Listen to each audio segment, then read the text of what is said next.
Hold my head inside your hands. These are two websites if you want to go deeper in the study of this subject. The Wikipedia is actually an encyclopedia on the internet which contains information about anything you wish to study, and it's for good reading, but it needs some scientific basis to understand what's written there. The one below, sexperienceuk.channel4.com, is a website relating to Channel 4, where Channel 4 is one of the four respectable, as much as we can call them all respectable channels in the UK on the TV.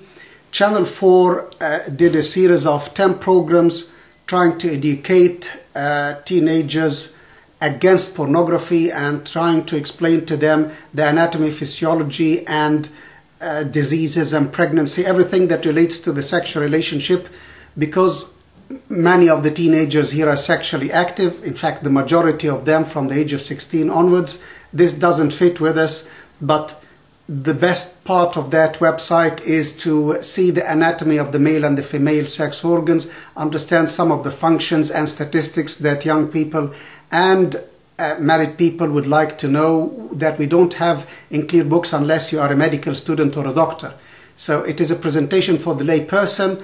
All what you will see there is what your children would study if they go to the medical school from day one.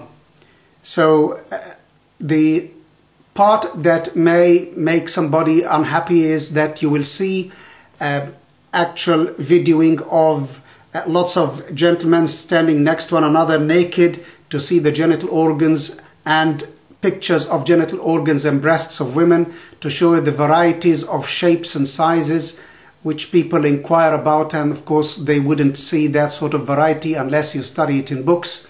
The presentation, as I believe, and as other youth ministers in the church and servants told me that they think it is very reasonable and respectable. I asked two doctors, and one of them is a gynecologist, one is an ophthalmologist, and I got positive feedback, but with the advice that I explained to you, that much of the discussions taking place in small video clips by people about their sexual experience are irrelevant for us, and I don't suggest listening to them by younger people. But the anatomy part is useful.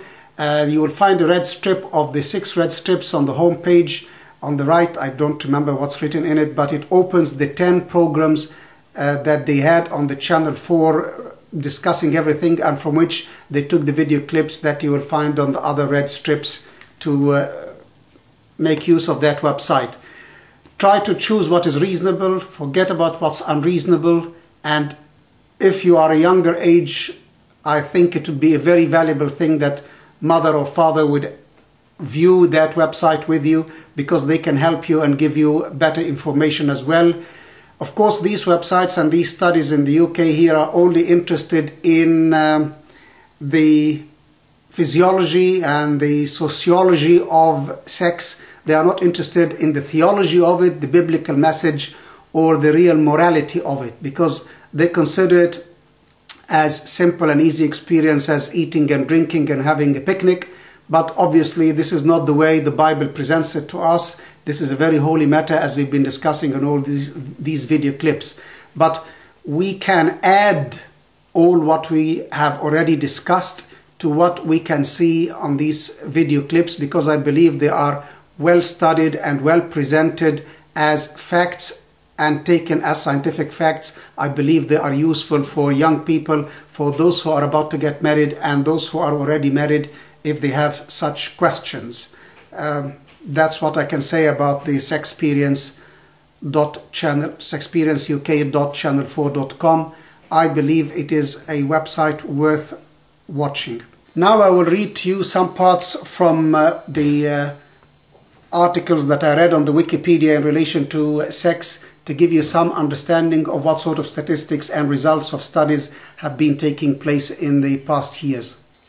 In an interesting paper written by a Dr. David Weeks, a neuropsychologist at the Royal Edinburgh Hospital, and published in 1999, he said here that Sex 4 to 5 times a week make the couple look a good 10 years younger than the average person who has sex twice a week.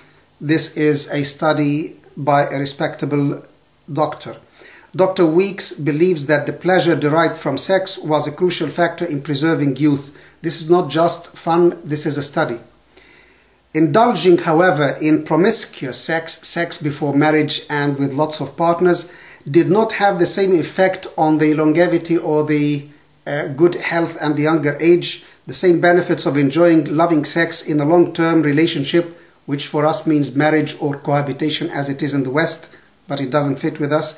And it was more likely to promote the aging process rather than reduce it. That's the promiscuous sex.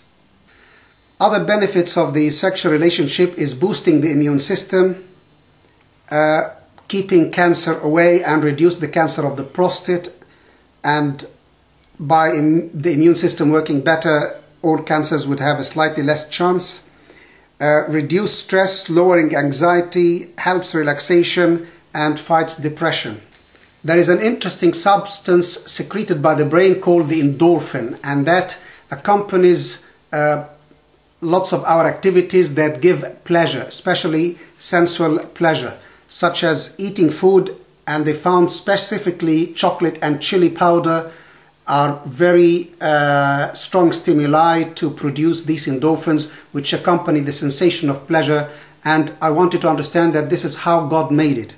Also, these endorphins are released with exercise, laughter, listening to music, relaxation, acupuncture, massage, electrical stimulation of the TENS machine, the transcutaneous stimulating machine. We wear it for people with back pain and joint pain. It gives a stimulation in the body, and that releases endorphins, and that's how it actually reduces the pain of different parts of the body. Endorphins are also secreted in daily relaxation, enjoyable exercises, pointless recreational activities, which is laughter and just watching a funny film, Laura and Hardy, or any funny film. The comedy itself makes you laugh and relax. That's endorphin release. In addition to exercise, as I said, and of course in the sexual relationship, they are known as the pleasure hormone. From this psychology book by Spencer Rathos, we see the male and female sexual response cycles in graphs. There are 4 stages: the excitement phase, the plateau phase, the orgasm, and then the resolution phase. They are very similar but slightly different in speed. So the excitement phase in the male is very fast, maybe seconds or a few minutes. The excitement phase in the female usually is a matter of many minutes, maybe a quarter of an hour or a half an hour, depending on how excitable she is psychologically. Then we reach the plateau, which is preparing the person for the orgasm of the ejaculation of the semen here. And in case of the woman, there may be more than one orgasm happening before we reach the resolution phase. If the excitation occurs and raw orgasm, then the resolution would occur in the female, and this is in about 30% of females, where orgasm is an uncommon experience if ever happening, but only 1 in 10 of females, 10%, would actually experience orgasm always. The remaining 6 out of 10 in females will have occasional experience of orgasm. Still, sex is in the brain, and a very good proof of this is what Dr. Mona Reda said. He's a consultant psychiatrist and expert in sexual disorders, and she said that a woman was reading a romantic novel and in which few pages were mentioning a very explicit sexual intercourse between a man and a woman. She became very excited, she felt very hot, and she experienced an orgasm without touching her body, without being touched, which tells us that the orgasm and the sexual pleasure is mainly in the mind, and the body helps as well. As I said, the orgasm occurs because of contraction of muscles in the floor of the pelvis and around the anal region and the genital region, and it is the most pleasurable part of the sexual experience that God has created.